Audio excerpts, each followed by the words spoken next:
Hello, and welcome back to 2 Cents, our new podcast where we're getting more transparent than ever in a more personal way with all of you.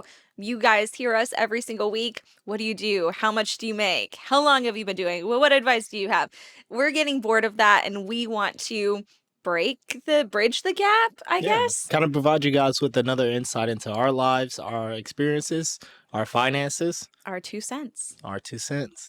So, in this episode, we're going to be responding to some of the questions we got on our announcement of the video, our reel, on our new Instagram page, our 2 cents page. Shout out to everyone who has followed us there. Honestly, like the response to that was way more than we expected it would be. I don't even think we were thinking that video would get 100,000 views. I didn't think it would get any views, to be honest. But I tend to be. You're cautiously pessimistic. Yeah, there you go. Yeah, You want to be optimistic, but you get let down a lot. exactly. And when you work on the internet, I guess that's just normal, right? So thank you so much to everyone who, watched the teaser, who went and listened to the podcast. That really shocked me. People tell you all the time, especially when you work in social media, oh, I'll go watch this video. Oh, I'll give it a listen. And I'm guilty of that too. You're not immediately going to go do it. It's just like, yeah, I'll support you, behind the scenes and quietly. Then it gets pushed to the back of your mind, and Yeah. then life takes over. The next thing you know, it's three weeks later, and you're like, oh, I didn't know that they had a podcast. I forgot to do this. But there were at least 2 or 3 people who actually came back into the comments after they said that they were going to go listen to it. And then they told us what they thought about the episode. So shout out to all of you. Like, we have 200 some listeners on Spotify. Oh my gosh, I think 600 followers on Instagram. That is just numbers we were not expecting. So we just wanted to say thank you for receiving us so well and welcoming us into your ears. Also, you can watch the podcast on YouTube and on Spotify. There's the audio and visual option. But besides that, the other things we want to talk about in this episode, beyond responding to some of the questions we got, is the whole scandal of the trademark for demure. Very demure, very mindful. Jules, she's been having a hard time with her trademark. We actually have trademarked salary transparency, and we were very quick to do that. So I just thought we could add our 2 cents, on what's going on there. And then last but not least, I got a very interesting email from one of our followers who is, I guess, an employment lawyer, and she works on some of these class action lawsuits. And she sent me a really interesting, we'll get into it, but basically that a lot of salaried employees don't know that they're actually being taken advantage of being salaried versus hourly. This might apply to some of our listeners, but if not, I just think it's really important to know. So that's what we'll be covering in this episode. But without further ado, let's start with responding to some questions we got on our reel. The first thing that I did want to address is there were a good amount of comments, a fair amount, from people telling us that there is another podcast by PBS, and they are a married duo. Kind of. They're called 2 Cents, and they've been doing this for a couple years. I just want to say, when we started this, we looked up the podcast. We searched podcasts called 2 Cents to make sure that we weren't, going to be stealing somebody's unique name. There are hundreds of podcasts with the same name, and I feel bad because the irony is not lost on us that we were talking about copycats, and meanwhile, some people are thinking that we're copycats. I don't see it the same way.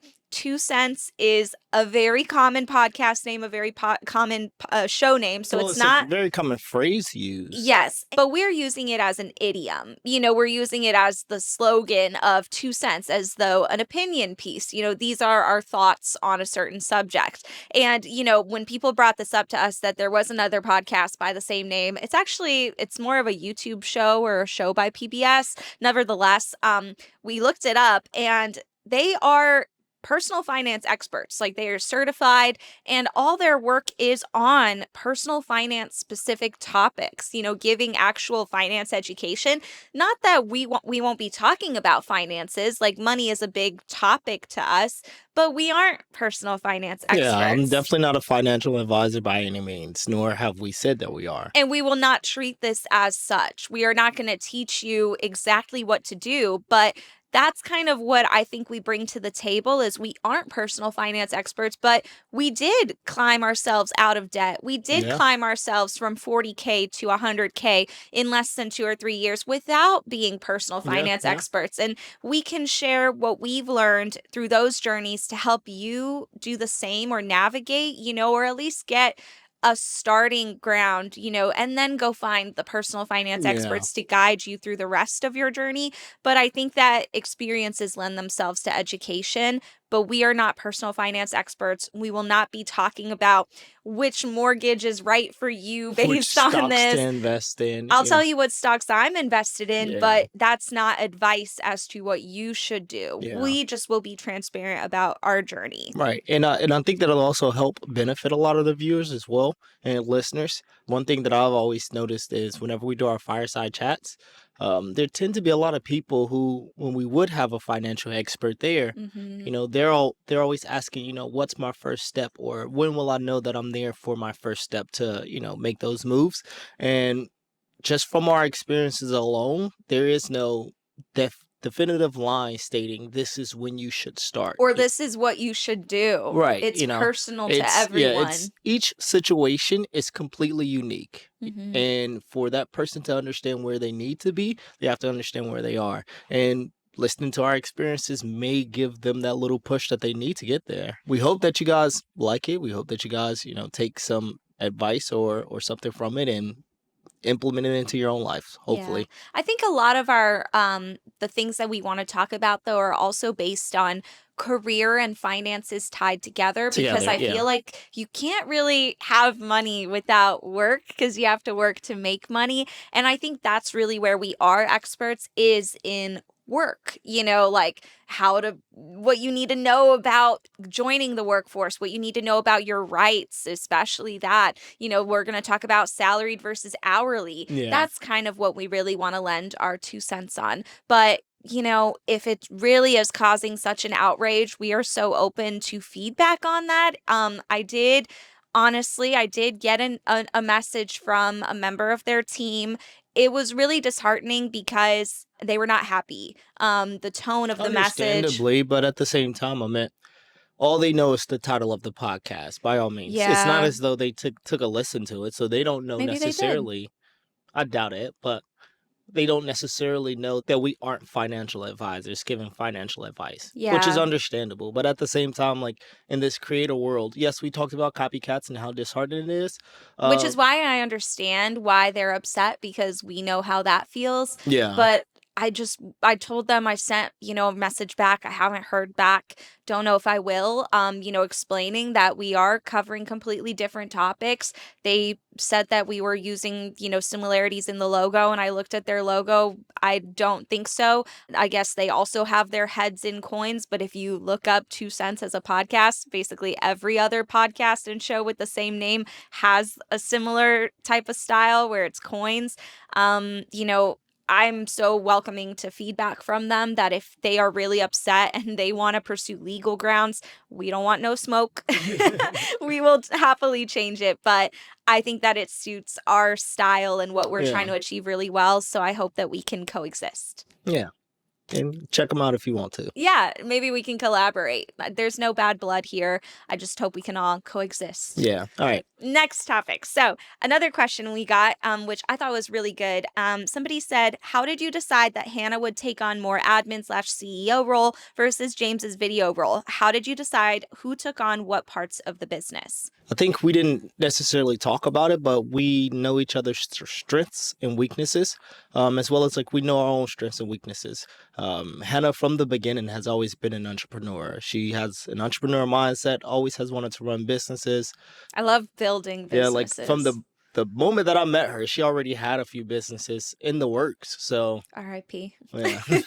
Hey, you gotta fail to succeed. Right. We just started, and from there, we we figured out what roles we each needed to play. It also happened very naturally.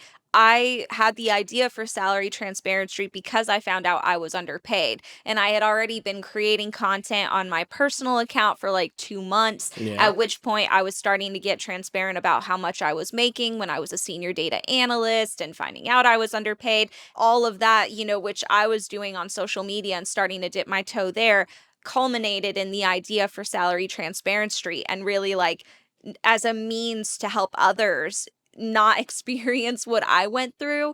And I just came to you and I was like, hey, I need somebody to come out and film me on the street because I can't do it myself, and we're a team. We basically do Yeah. everything together. I So tried to recommend somebody else at first, but she said no. we did try to think about getting somebody else, but it just made so much sense for the two of us to go together. And Yeah. also, when we started, the intention was never for it to become what it's become. It was kind of just a side Yeah, project. side project. I was like, if two people see this and feel inspired to advocate for themselves or, ask for more, then I feel like we will have done our job. Obviously, we're here now, and Yeah. it way exceeded our expectations. When that wave started turning and we realized, oh, we really need to like invest Invest. in this. We have to become workers at this full time. It was a no-brainer. You had started as the cameraman. Yeah. I expected you to continue, and you didn't really want to do the whole marketing, building the business. I think it's not that you didn't want to, it's just that wasn't My your expertise, it wasn't like your focus area of Yeah. interest. Like you would do that for a bunch of other things, but this was kind of like my problem and then it became our thing. But yeah, it just was a natural fit. Yeah, So and it worked out perfect. I mean, by no means did I change anything. Like, yeah, we work it's really well yeah, together. like it's super smooth. And because I'm an artist, I looked at this in the beginning as a form of art. Yeah, Like it is art. that's what it was. It's And it was like, creativity. how can I make it to where we have this beautiful shot behind the Mhm. focal point. You're also way more introverted than I am. Correct. We're both introverts. I would say I'm more of an introverted extrovert. Like I can turn on my social bubble, my button when I need Or to. extroverted introvert. Yeah. Yeah. I like people sometimes. Sometimes my social battery is at a depleted. But you did not want to do the whole reaching out and talking to No, people like I and you prefer. still don't do it to this I day. will send 50 emails before I have to make a phone call. Like, And that's fine. I will do everything I can not to talk to people. Yeah, but I take the phone calls, I do the Yeah. meetings, and that's just our strengths and our weaknesses, and we work off one another really well in that Yeah. sense to make a great team. Kudos. Kudos. If you're listening, we just tried to bump mics, but didn't work out so well. All they Okay. heard was. There was one more. Somebody said, and I think that this was really valid. So I did want to bring it up. Amanda said, my one beef with the episode was Hannah's comment that if you're making 200K and not comfortable, you're either living in the wrong place, you have spending issues, or lifestyle creep has taken over. I totally disagree. Some folks enjoy the high cost of living areas they're living in, but have crazy student loans, medical bills, housing costs, childcare costs. Perhaps they're caring for elderly parents as well. I don't consider any of those lifestyle creep. Grocery costs and insurance costs are also way outpacing wage increases. Correct. You're right. Amanda, Yeah. I 100% agree with you. And I do want to clarify because I did misspeak. I should have added the context that I don't have children of my own. I am married, but we don't have very many expenses. Like lifestyle creep hasn't set in. We don't have high insurance. I'm not caring for elderly parents. I don't have healthcare concerns. I don't have to worry about childcare. There are several things that we are both very privileged to not have as a financial concern. And so in that sense, making 200,000 for me, anybody I feel in the exact same scenario without those extra financial concerns, I feel like you should be able to make it work. Definitely. But for most people, it's incredibly difficult. And because there are all those other things, I paid off my student loans. If I still had them to this day, definitely would not be, as comfortable. And I will stipulate, we are still not set. luxurious, It's like crazy that 200K means that I am comfortably paying our bills, which means that I have a little extra spending money to invest every month. But by no means are we living, this yeah, glamorous definitely life with not. thousands of dollars every month to do whatever we want and buy Yeah. bags and go on trips. So it is kind of shocking that that salary does not lend itself to a luxurious lifestyle, even without those financial Well, I concerns. mean, at the same time, though, like you look at it, like let's compare us to another couple that may be in this area, right? Both making six figures or whatever. Typically, what happens is that couple, each one of them have a vehicle. Right. We only have one. Right. We have one car, and we made that decision very consciously Mhm. because of the simple fact that we didn't want lifestyle creep to creep up on Yeah. us. Yeah. And we also are very like we're homebodies. Yeah, We we're don't homebodies. Like yeah. we don't. One of our things is we used to go out every weekend, and you go out for the weekend. Every day you're spending at least At least $100, $100 at the and bar. In DC, in Washington, DC, especially in yeah. DC, yeah. Yeah. And so we cut that out, and for us that wasn't really a big deal because we were more so doing that because everybody else was social. Yeah, and we Um, had to go out to be yeah, social too. COVID helped squash that, which I was very Yeah, we happy moved about. in and COVID happened and Yeah. yeah, we were like, And then we are anything, homebodies. yeah, then anything that like I do outside of the home is typically like I go on hikes, that doesn't Mhm. cost any money. Go play basketball, that doesn't cost any money, stuff like Mhm. that. Whenever we are leaving the house, it's for work, Mhm. and that's a business expense. So Yeah. yeah, it's a lot easier for us to be able to say $200,000 should be able to go further, but Mhm. I do understand where she's coming from with that. Yeah, absolutely. I can 100% see how it could be seen as insensitive. And, we are not, I say this time and time again. I have creators that I love, that I feel like we're friends, but you should never see anybody, a celebrity, a creator, a family, as above criticism. Exactly. Even Yeah. especially in our presidential election.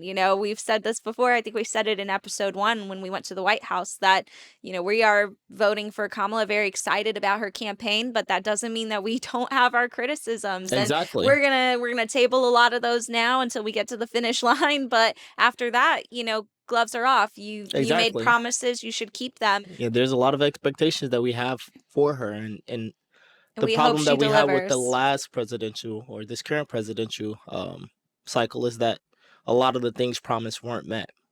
We understand it's not that easy, Yeah. but the point is you should voice your criticism. If a creator or celebrity you follow does something that's not, like them, that is outside of their character or just, rubs you the wrong way, we're not above that. So Yeah. please let us know. We are welcoming more questions and comments in the comment section, especially for this episode. So Yeah. if you have any questions or comments that you'd like us to address, feel free to leave it there and we'll get to it in the next episode. Yeah. Except for the trolls. We don't care for you guys. I have such a hard time deciding. I've been wanting to try to not respond to negative comments. Like if it's a negative tone, just don't even respond. But I hate people thinking incorrectly of us. I have such a justice I don't. yeah. I just need justice, and when people like lie on our names or That's your misspeak, ADHD. it's definitely my ADHD. I hate people lying on me. Yeah. So it's hard to know, to toe the line of when you should address things and when you shouldn't. But with that being said, we're really grateful to everybody that does stand up for us in the comments because we do have that where it's like we're not going to address it because it's negative, but then it's also freedom of speech. People Correct. are Yeah. allowed to say what they want. If they're Within not being reason. within reason, if they're not being terrible, if you're being horrible, we block you right away. But that's also a line to toe. Is it freedom of speech or are they a hater and a troll? Anyway, if you see like negative comments and you respond for us, we just want to say that we Yeah. We appreciate you appreciate you. Thank you. for standing up for us because sometimes it's hard to stand up for yourself. Yeah. Okay, next topic. Yeah. Next thing we're going to talk about is the trademark Dilemma. Yeah, this whole chaos surrounding Jules LeBron, a fantastic, not new creator, but she's really exploded in Within the virality past few weeks. within the past at least like 1 or 2 months, Yeah. with her very, very demure, very tasteful, very mindful content. And I wanted to play you a video so we could get some more context on this. Basically, what happened is she has made the term very popular, and some other company or individual has filed a trademark claiming it as their own, I think with the intention to sell merch with the slogan on it. And Yeah. so here's some content that we can watch about it very quickly. This merch situation is like really like fucking me up. Like, like I've just invested so much money and time into this, and I feel like I did it wrong. Like I feel like I didn't try hard enough, and like I wanted this to like do so much for like my family and like provide for my transition, and like I just feel like I dropped the Feel so bad ball. for her that she was in this Like hole I feel a like little I bit fucked ago up, and like because someone somebody else tried to has it trademark and now. beat her to it. And I like don't even know what I could have done better because like I didn't have the resources. Well, it has now been handled. According to, a couple news sources, Jules has found legal team and she has Okay, filed. so if you So haven't let's heard, watch this somebody video. other than Jules LeBron has filed a trademark for very demure, very mindful. And someone else filed a trademark for very demure, very cutesy. But just because trademarks have been filed doesn't mean that she can't get ownership of the marks. By way of background, my name is Sharmeen Laka, and I'm the founder of Level Up Legal. We are a women-owned business and intellectual property law firm. We also work with a ton of creators on their trademarks, so we know a little something about this. Now, unless you've been living under a rock, you know that Jules LeBron was the first to use both of these phrases and go viral. Okay, so the first thing, just because these parties filed first, that does not mean that they were the first to use the actual trademark. As you can see, both parties filed a 1B application, meaning they have an intent to use the trademark, but they haven't actually used it, whereas we know that Jules and every other person on the internet has been using it consistently. In this situation, Jules should still file a trademark for any and all of her phrases. Then, once the two other trademarks get assigned to an examining attorney, she has the right to oppose them. But even before that, we would send cease and desist to both of those parties. Here at Level Up, we represent underrepresented founders. And Super So cool. yeah. Yeah. So she has gotten some help. I know she's got management team and all the help that she could get to right this wrong. But yeah, it is very scary that that could be taken from you. But nice to know that there is a way to get justice, even Yeah. if Yeah. you are not the first to file the trademark. That like she said, this Level Up company, by the way, phenomenal. We should probably reach out to them because Definitely should. we will talk about our experience filing our trademark, but it has not been easy. And the company, the lawyers that we have worked with have not been the kindest or the best. Yeah, so it's nice to know that she's going to have some retribution there. But it's really important if you are a creator that this whole trademarking thing is major because having a trademark means that it's like Haktua. You can now make merch, with the slogan. But if you don't own the trademark, anybody can make merch with that slogan and you're not entitled to any of the revenue Yeah. that they make. Exactly. And with that, I meant one of the big risks, like in Jules' case, it's somebody with some money who goes, Mhm. "Oh, I see how this can be used to help benefit me because now it already has went viral." Yeah, and that's why like the fact that this company or this guy or this individual went behind her back to do that and in spite because you obviously are not the first, you're not the person who made it viral. Yeah. So the audacity to even think that that's okay blows my mind. Shame on that Well, I individual. mean, all they see I'm is the going to do some money. Yeah, research. all they see is the dollar signs. I mean, to them, it's That's profitable, not you know? okay. So, and like Jules said, she did this with the hopes of being able to financially provide for her family, And her transition. Right, and her That's transition, which, life-changing money. crazy. But for somebody to go, well, I see dollar signs in it, so let me hurry up and try to file a trademark for it. Mhm. You're literally taking food out of somebody else's mouth. That's Facts. what that is, Yeah. and people don't Money right understand out that. their bank Yeah, account. people don't understand that. All they care about is what can they do for themselves, Yeah, and joke's on them though, because like this lawyer or attorney said in her video, as soon as Jules files her claim, and now she does have a solid representing team, which means that she probably has a really good lawyer. Once they file and they get to re-examine and contest it, that person's case to get the trademark is obviously going to be revoked, and We can only hope. well, it will be Yeah. because they're not going to have any proof that they were the first to use it. Yeah. And that, that's not going to stand in court. So they're actually going to lose a lot of money because we know how much it costs to Well, file a and trademark. yeah, We yeah. can get into that. So when we started Salary Transparency, my dad, I think, was one of the first to tell us, you should file a trademark, because we didn't really know yet. Yeah. And we decided to file one for Salary Transparency, but it's interesting because I actually learned about this whole case in the Published Press newsletter, which, if you are a creator, you know that the Published Press is a newsletter ran by Colin and Samir. It's the newsletter for creators, and I read it every time it comes out. I'm a subscriber. And the cool thing about it is I was reading about the Demure case in there, and in the press-worthy parts right at the bottom, we're actually on there right next to Elise Myers returning to TikTok Well, of Salary Transparency launches 2 cents. So it was really cool that I was reading and I was like, oh, this is something we could talk about for 2 cents. And then I kept scrolling and I'm like, we're in this same newsletter as the announcement that we launched our podcast, which, side note, is just really cool. But so in this newsletter, when they talk about the whole trademark, they talked about how much it costs to file a trademark. And they said it costs typically $250 to $350 to file a trademark application, depending on the classification. And some trademarks can take up to 3 years to get approved. I think that that's correct, but it actually ended up costing way more for us. And the reason that it did is because I filed it on our own without a lawyer, without any legal consultation. I just filed it for a slogan. And about 6 to 8 months after, so I believe I paid the 200, or I think it was at least, I think it was more than that. It was like 500 or $750, if I'm correct. It was a lot of money. And they came back a couple months later and they just said denied, like, case closed, like, no, like, just completely no, you did the paperwork wrong. And so we lost all that money. So we had to go back to a lawyer. And the story with the lawyer, that right off the bat, we did not start on a good note, because in my first email with this trademark attorney, she called me in the email Hanny, Hanny.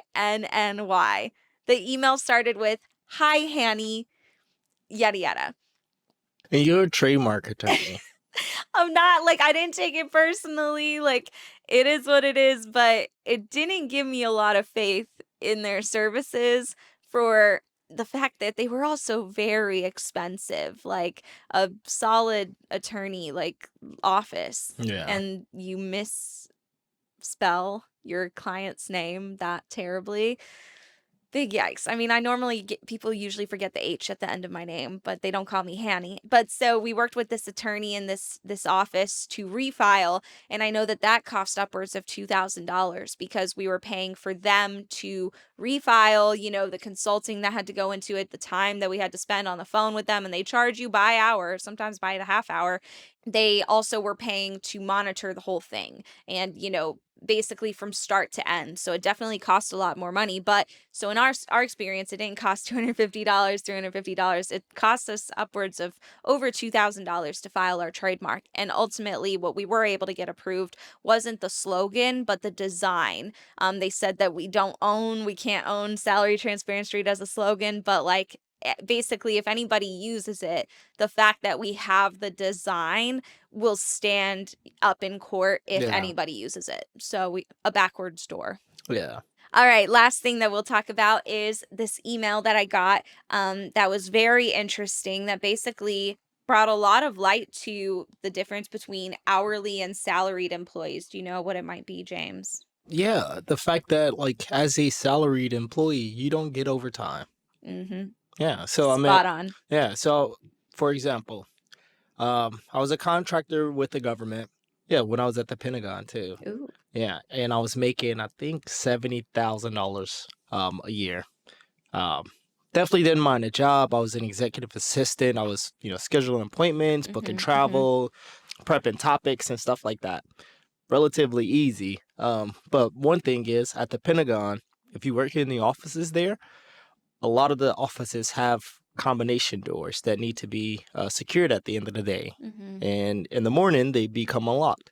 Well, as a contractor, you don't have that privilege of knowing the combination and stuff like that, but you are supposed to like do your periodic checks, make sure that like stuff's locked up appropriately.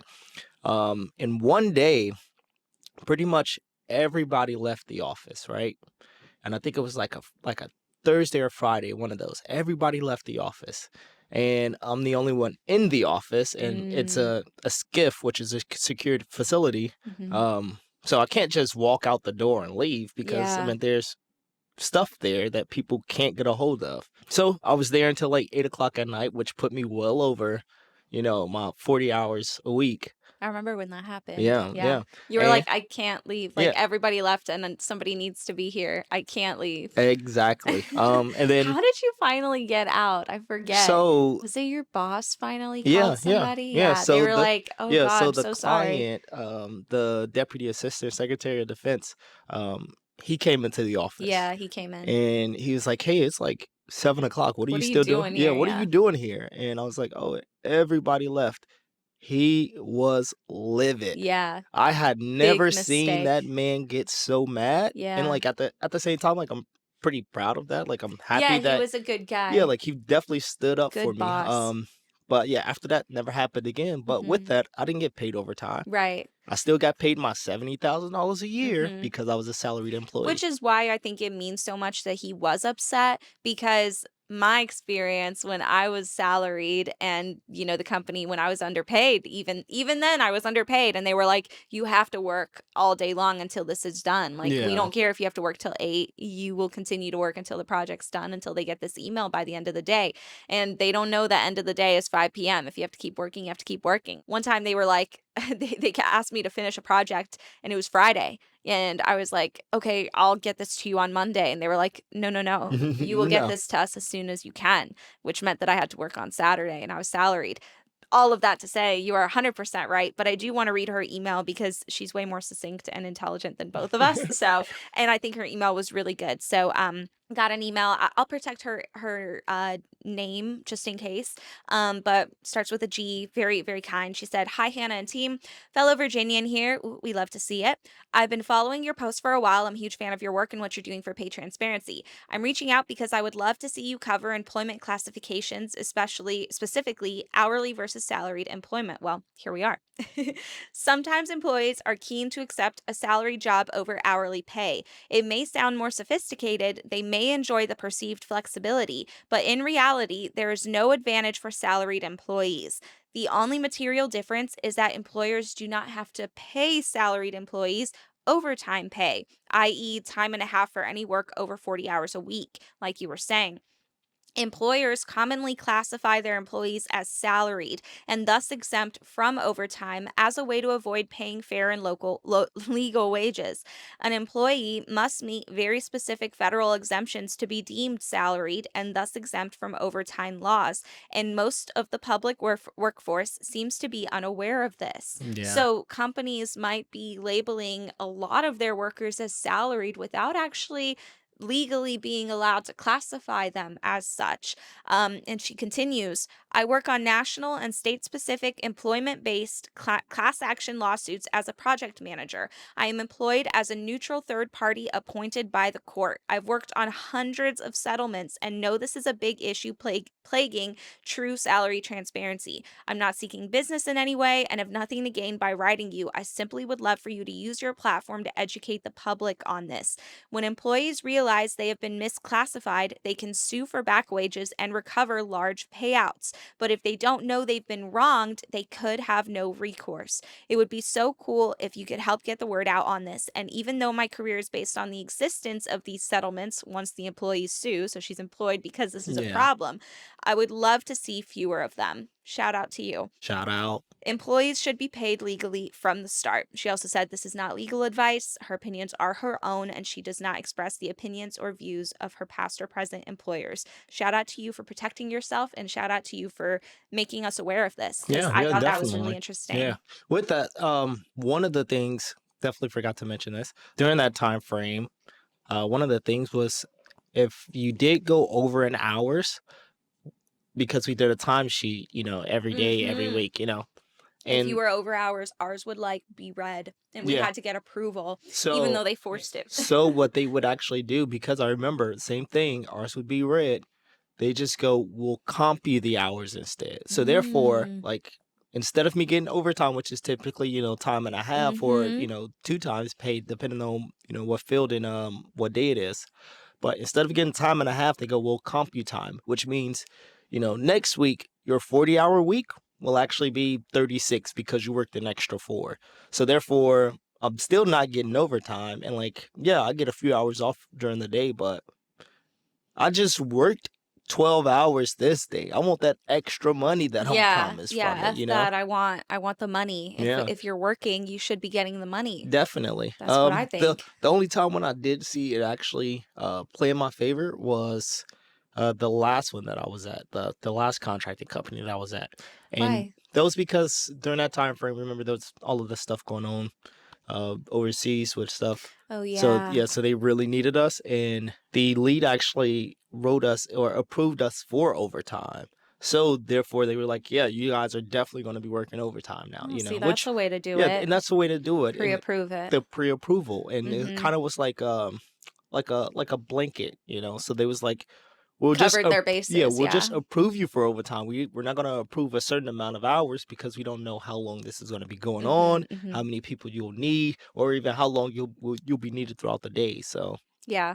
I just think it's really interesting also because I don't know about anybody listening or you, but I think there is a hierarchy placed intangibly on salary versus hourly, yeah, because what we know is that typically higher earning workers have gotten higher views on our videos. yeah, If they yeah, make a good amount of money, quote unquote good amount, larger amount, the video usually does better, which is not the reason that we do our interviews. Just to clarify, if you go scroll our page, we've got plenty of different salaries on there. We don't just seek that yeah. out. We just know that that's a fact. That Correct, correct. usually that's what we see. But where that doesn't equate, like where that's not a parallel, is with hourly workers, Hourly workers, because yeah. we just went to Labor Fest in Indiana and interviewed people making like $40 an hour, $60 an hour. If you do the math on that on a full-time schedule, these workers were making well over 100K, and most of them had overtime because they were hourly, and they get time and a half and And double two, time and yeah, on double time. holidays and Yep. such. So it would not surprise me if a lot of those workers were making over $200,000, Well, including with excellent I think that's benefits. also because like just the psychological part of people's minds. Some people will look at that and go, "Oh, It's I'll take less. the 100,000 Yeah. because that sounds more." But that's why we're talking about it, because I think it's fascinating that anybody listening, I hope you take this as a takeaway to think about, oh, Yeah, maybe I shouldn't just only look at salaried. Let me look at hourly opportunities. And if you're an employer yourself, maybe look at the opportunity of paying your workers hourly instead of salaried. I don't know. I just think it's really fascinating, and definitely enlightening to me, because I hadn't even known about the whole exempt and the reason that yeah. workers are I classified. still don't And know that, but yeah, that's so interesting. But just, look it up. Look up what your state's laws are. It's a quick Google search of who qualifies as salaried versus hourly. And if there's distinctions on that based on your state, just make sure you're not being taken advantage of. And if you are, Well, I think, advocate for yeah, yourself. because I think one of the things is a lot of people tend to think of stuff like this and they go, "Oh, well, like that's gonna take a bunch of research and I gotta read 18 different things." Honestly, like a lot of this information is like first page Google, Yeah. like 2, 3 Not links. only that, we spoke with the National Labor Relations Board. We made an entire YouTube video about, can you talk Check it about your out. pay? Check it out on our YouTube channel. It's less than 10 minutes. And in it, we literally interviewed the General Counsel of the National Labor Relations Board. And I asked her point blank, which workers are protected and which ones aren't. But in that conversation, she actually also told us that they are a federal government like agency. They are funded by Yeah. taxpayer dollars, which means that their services are free. Completely free for you. Completely free. If you are a worker who believes that they have been fired for illegal reasons related to Mistreated or mistreated, if you were fired because you talked about your pay and you know it's your legal right, or any other reason where you were fired or let go or mistreated for something that is your right, go to the National Labor Relations Board, go to their website,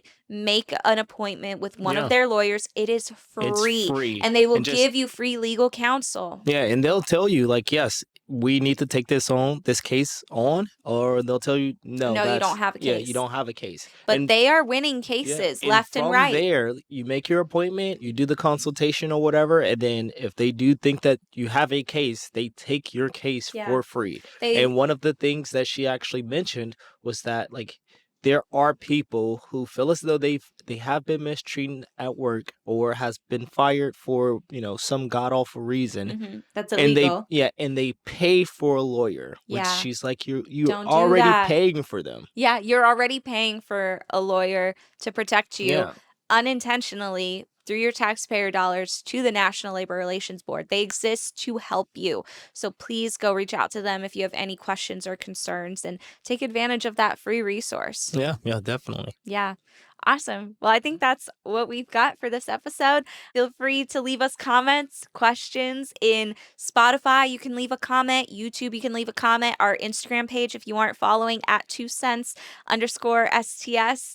We are there. We're listening. We're reading the comments, and we hope to respond to you all indirectly but directly soon. Yeah. As in next week. Let us know what you guys want to hear. Let us know what topics you want us to cover as far as work or relationship or finance or a merge Our of all 1 year three. wedding anniversary is coming up, so we'll definitely be talking about, things that we didn't address, responding to Oh. comments on our viral video. That was interesting. We have Yeah. lots to say there. Lots to say. But we appreciate you listening and tuning in and being with us here every week, and we'll see you next time. Bye. Bye.